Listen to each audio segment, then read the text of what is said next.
Corona के चलते जो हाहाकार मचा हुआ है, तमाम तकलीफें हर कोई झेल रहा है और सबसे बड़ी बात कि इस दौर में जो लोग अपने घरों में हैं वो जिस परेशानी में हैं उस पर उनको क्या सलाह मिलनी चाहिए। कोविड ओपीडी इंडिया न्यूज की हमारे साथ डॉक्टर श्रुति मलिक शामिल होंगी। डॉक्टर श्रुति मलिक, मैं सीधे मुद्दे पर ही आता हूं। डॉक्टर प्रवीण भाटिया का दर्द आपने सुना होगा। ये दर्द वो साथ में ये भी जोड़ रहे हैं कि इसे सिंपैथी ना समझा जाए। मैं कोई सिंपैथी नहीं मांग रहा हूं, मैं जरूरत मांग रहा हूं। कोविड पेशेंट्स का इलाज कर रहा हूं और अगर यहां आकर मौत होती है तो वो मौतें इस उम्मीद में हो जाएंगी, लोग सोचेंगे बचने जा रहे हैं और केवल ऑक्सीजन की कमी के चलते वो इस दुनिया में शायद ना रह पाए और वो गम कहीं ज्यादा दिक्कत करेगा। ऑक्सीजन को लेकर क्या कुछ स्थिति आपको महसूस होती है और क्या आपको लगता है कि इसका कोई सब्स्टिट्यूट है जिससे हम मरीजों को ठीक कर पाए, संभाल पाए? देखिए राजीव जी, मैंने भी डॉक्टर भाटिया को सुना और ये सारे ही अस्पतालों की जो है वो प्रॉब्लम है इस समय। अगर हम ग्राउंड रियलिटी पे जाएं, ना ही सिर्फ एक अस्पताल की, और आप ये देखिए हर दिन हमारे केसेस बढ़ते जा रहे हैं। आज 4 लाख केसेस हो गए हैं और अभी भी आने वाले 15 दिन में हम लोग ये एक्सपेक्ट कर रहे हैं कि पीक आएगी। और अगर हमारी रिक्वायरमेंट, मैं दिल्ली की बात करती हूँ, अगर 976 मेट्रिक टन है और अभी आधे से भी कम मिला है, तो आप ये बताइए एक डॉक्टर जो इतने क्रिटिकली इल पेशेंट्स हैं, जो वेंटिलेटर्स पे हैं, उन पे ध्यान कैसे लगा सकता है अगर हर समय हमें इसी बात का डर रहेगा कि ऑक्सीजन खत्म हो जाएगी और इसकी वजह से कहीं पेशेंट की मृत्यु ना हो जाए। आप देखिए एसेंशियल मेडिकल एक्ट जो हमारा है उसके तहत जो है हमें गवर्नमेंट को ऑक्सीजन फ्री सप्लाई देनी चाहिए हर एक नागरिक को। और आज अस्पताल के लोग अपने पर्सनल व्हीकल्स भेज रहे हैं, अपनी पर्सनल अस्पताल की एम्बुलेंसेस भेज रहे हैं सिर्फ ऑक्सीजन सिलेंडर फिल कराने के लिए। तो ये कितनी दुखद बात है राजीव जी, आप भी बताइए।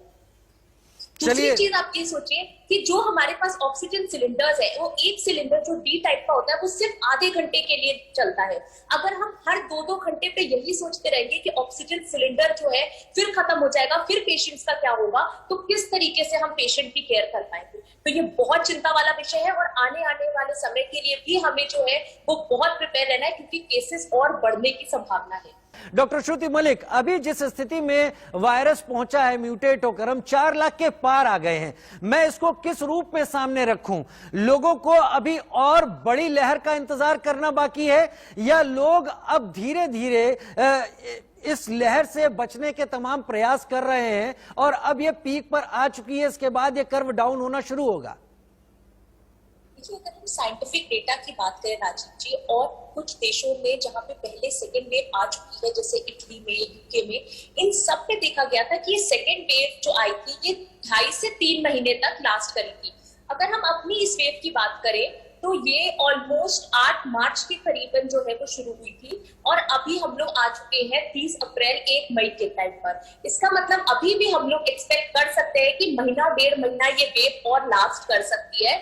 और हम लोगों को अभी भी सचेत हो जाना चाहिए, क्योंकि आने वाले कुछ नहीं, 15 दिन नहीं तो हफ्ते भर में हम पीक एक्सपेक्ट कर सकते हैं, क्योंकि ये वायरस बहुत जल्दी म्यूटेट कर रहा है। इस बार का जो इन्फेक्टिविटी रेट है वो भी पिछले बार के मुताबिक बहुत ज्यादा है। तो हो सकता है कि हम लोग इस आंकड़े को बहुत जल्दी ही टच कर ले, 6 लाख के आंकड़े को या 7 लाख के आंकड़े को। इसीलिए बार बार हम लोग इस बात पे कह रहे हैं कि अगर वैक्सीनेशन भी हो रही है तो वो प्रॉपर जो है, जो नॉर्म्स है उनके साथ लगाई जाए। देखिए, वैक्सीन एक ऐसा हमारे पास यंत्र है या एक ऐसा हमारे लिए कवच की तरह बनके खड़ा हो सकता है, क्योंकि एंटीबॉडीज परमानेंटली उसी से ही आएगी या लंबे समय की अगर हम बात करें। बट अगर हम लोग उसमें भी लापरवाही करेंगे तो ऐसा ना हो कि लोग वैक्सीन लगवाने जा रहे हैं और वहां जाने के डर पे वो शिकार बन जाए और वो अपने घर में वायरस लेकर आ जाए और बाकी परिजनों को भी इन्फेक्ट कर दे। डॉक्टर श्रुति मलिक, आप इनसे सवाल पूछ लीजिए जो जरूरी है जवाब देने के लिए। आपको कब हुआ था स्नेहलता जी? कोविड कब हुआ था, किस तारीख को? मुझे आज 7 डेज हो गए सिम्टम दिखे हुए, मतलब फीवर आए 7 डेज हो चुके मेरे को। हाँ, तो देखिए इसके बारे में मैं ये बता दूं कि जब भी आपको कोरोना होता है तो आपका इन्फेक्टिविटी जो पीरियड होता है, जब तक कि आप किसी और को इन्फेक्ट कर सकती हैं, हो सकता है आपको सिम्टम ज्यादा ना आ रहे हो, बट कुछ जांचें होती हैं जो आप अपने आसपास या किसी टेली कंसल्टेशन से किसी फिजिशियन से करा लें। दूसरी चीज, 14 दिन तक आपको अपने आप को आइसोलेशन में रखना पड़ेगा। मैं एक चीज और जानना चाहती हूँ कि आपने अपना कोविड का टेस्ट कराया था या कोई और जांच कराई थी?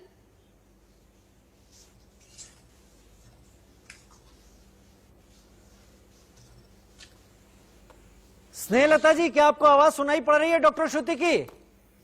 जी सर। आपने कोविड जांच कराई अपनी, कोई टेस्ट कराया? जी सर, पॉजिटिव आया है 7 दिन पहले डॉक्टर श्रुति। जी जी।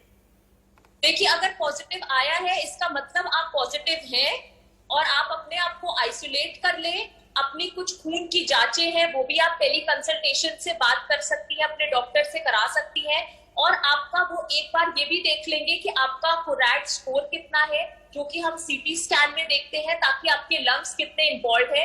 क्योंकि आने वाले समय में ये बीमारी जो है ये हो सकता है आपको थोड़ा सा डिट्यूरिएट कर दे, क्योंकि इसका जो टोटल पीरियड होता है वो 14 दिन का होता है और 5वें-6वें दिन के बाद से जो है आपका ऑक्सीजन लेवल कम होने लगता है। तो आप अभी ही जाके अपना सारे ब्लड पैरामीटर्स कराइए, अपनी सारी जांचें कराइए और एक टेली कंसल्टेशन करिए। आपको बिल्कुल बट 14 दिन तक आपको बाहर नहीं निकलना है। आपको अपने आप को पूरा आइसोलेट करके रखना है, क्योंकि आप अपने और परिजनों को भी वायरस दे सकते हैं। डॉक्टर श्रुति, आपके पास ही आ रहा हूं। स्नेहलता जी का तो आपने जवाब दे दिया, लेकिन ये जो तमाम चीजें हैं जो इस तरह के दर्शकों से सुनाई पड़ती है, कहीं बहुत हमारे अंदर गंभीरता की कमी दिखती है।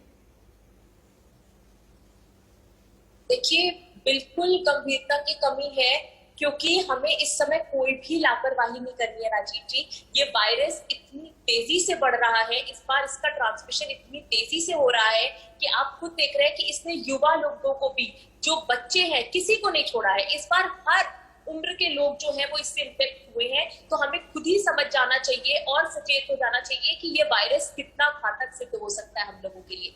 यहाँ पे एक चीज और भी मैं बताना चाहूंगी कि अभी भी लोग कोविड एप्रोप्रिएट बिहेवियर का जो है वो उसको पूरी तरीके से पालन नहीं कर रहे हैं, जो कि बहुत इंपॉर्टेंट है। हमारा देखिए 2 ही चीज है हमारे लिए सुरक्षा कवच, एक वैक्सीन लगवाना, जब भी मौका मिले वैक्सीन के लिए जाए, और दूसरा जो है अब तो नया प्रोटोकॉल भी आ गया है कि आप 3 मास्क पहन के रहिए और घर पे है तो भी रहिए, क्योंकि ये वायरस जो है एयरबॉर्न हो चुका है। आपको नहीं पता, कोई आपके घर का परिजन जो हो सकता है एसिम्प्टोमेटिक हो, उसको कोई लक्षण ना हो, बट वो वायरस फैला सकता है और बाकी लोगों को संक्रमित कर सकता है। तो इसलिए हमें इन दोनों चीजों का बहुत ध्यान रखना होगा इस समय। अब क्योंकि मौसम धीरे धीरे टेम्परेचर राइज कर रहा है, हम 44 के टेम्परेचर में जा रहे हैं, 45 तक जाएंगे, इससे भी आगे जाएंगे। क्या हम उम्मीद कर रहे हैं कि वायरस अपना बिहेवियर का नेचर बदलेगा इस दौरान मौसम के हिसाब से, या फिर हम ये उम्मीद करें जैसा पिछले साल भी ये तमाम बातें थी कि गर्मी के मौसम में वायरस थोड़ा सा स्लो पड़ गया था, क्या ऐसा इस बार उम्मीद की जा सकती है? देखिए, इस वायरस की बात अगर हम करते हैं कोरोना की, तो इस वायरस का टेम्परेचर से कोई भी लेना देना नहीं है। हम लोग पिछली वेव में ये सोच रहे थे और हमने ये अनुमान भी लगाया था कि यूजुअली जो भी रेस्पिरेटरी वायरसेस होते हैं वो सारे वायरसेस जो है वो गर्मी में जो है वो थोड़े से भोग के और ठंड में जो है वो और ज्यादा पनप जाते हैं। मतलब गर्मी में वो थोड़े कम एक्टिव होते हैं और जैसे ही सर्दी आने लगती है या स्प्रिंग आने लगता है वो बढ़ जाते हैं।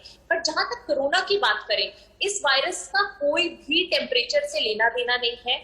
इसका सिर्फ एक चीज है, वो है कि ये रेप्लिकेट और म्यूटेट बहुत जल्दी हो रहा है, क्योंकि इसकी रेप्लिकेशन साइकिल, इसके अंदर जो जीन्स है वो अपनी पोजीशन चेंज कर रही है। और ये हमारे पास जीनोमिक स्टडीज से भी साइंटिस्ट ने इस चीज को वेरीफाई किया हुआ है। तो टेम्परेचर से जहां तक मैं मानती हूँ इसका कोई लेना देना नहीं है। हमारे सिर्फ और सिर्फ कोविड एप्रोप्रिएट बिहेवियर, हमारा प्रॉपर नॉर्म्स फॉलो करना, यही सारी चीजें हैं जो हमें इससे लड़ने में जो है वो काफी हद तक हम लोग इससे बच सकेंगे और हमें लड़ने के लिए ये काफी हद तक जो है वो इस चीज में हमें जो है सक्षम रहे। दुनिया खत्म नहीं हुई है, उम्मीदें बहुत सारी है। हमारे frontline workers, health workers, doctors अभी भी तमाम कमियों के बावजूद उन्होंने अपना मोर्चा नहीं छोड़ा है। इस बात को सभी लोग समझें। अगर इस देश में सब कुछ बुरा हो रहा है तो क्यों ये डॉक्टर्स अभी तक मोर्चे पर मौजूद है? क्यों ये भी हार कर पीछे क्यों नहीं हट जा रहे? लिहाजा आपको भी पीछे नहीं हटना है, उस प्रोटोकॉल को फॉलो कीजिए। इन तमाम डॉक्टर्स को आप भी थैंक यू कहिए। डॉक्टर श्रुति मलिक, बहुत शुक्रिया हमारे साथ जुड़ने के लिए, दर्शकों को सलाह देने के लिए।